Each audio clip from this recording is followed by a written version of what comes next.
Every child can learn if only the child can be given the support. Every child, every person has the right to be educated. It's there in black and white. Inclusive education is a system of education which is concerned with identifying and removing barriers or factors that can stop, that can hinder a child from learning. In the beginning of year 2000, a young man from Denmark turned up on my doorstep in Nairobi. He said, Leif, I want to go to Somalia. I want to do something about the situation with the disabled children there. Yes, I said, you get on the flight and come back with your report. When did there came a law that required all kids in Sweden to go to school? Allmän folkskola. Let's have a guess. When was allmän folkskola, ordinary schooling, introduced in Sweden?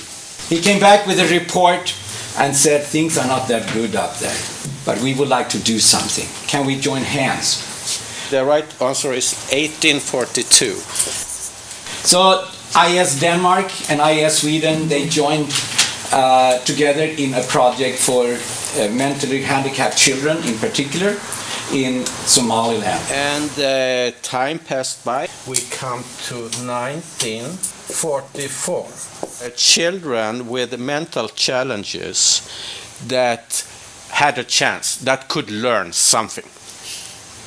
They kind of graded intellectual how much, and they said, this one's forget, and this one's, let's give them a little try. So bildbara sinneslag got a chance after 102 years.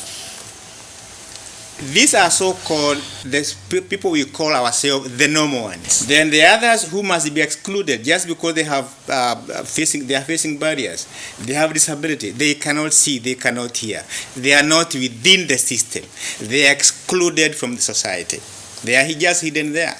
The attitude we meet today in Somaliland, in Somali region of Ethiopia, and many other places, is the same as the attitude in Sweden here.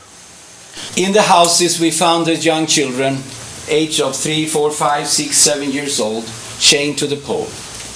Somewhere in the backyard, none of these children were allowed to go outside on the streets.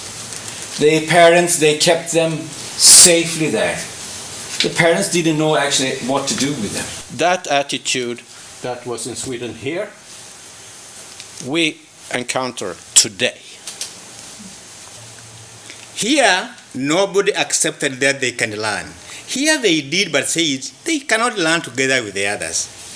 But here, there was a bit of acceptance, but with very many conditions. In a particular place, in a school, I was walking around and found a 6-year-old boy chained at a corner in that compound. Those kids, why waste time and money and resources on them? They won't learn anyway. Education for all, no exceptions here. So in Sweden, this process of changing people's mindset about giving a chance also to people with disabilities. In Sweden, it took 126 years. 126 years here in Sweden. How many years in Africa?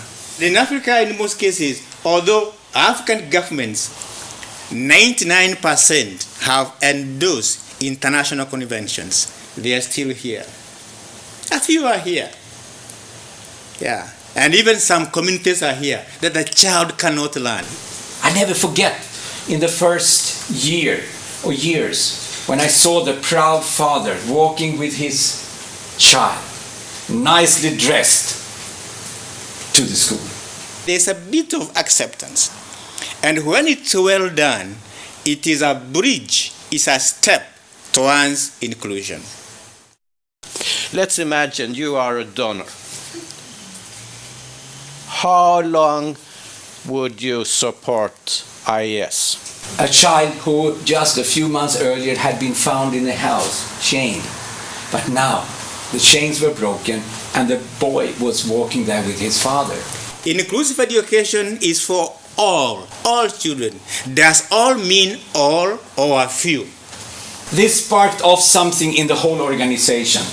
We felt that this cannot be confined to one particular region only. This is a problem all over. Say you have resources. Every child, every person has the right to be educated. How much time would you give me?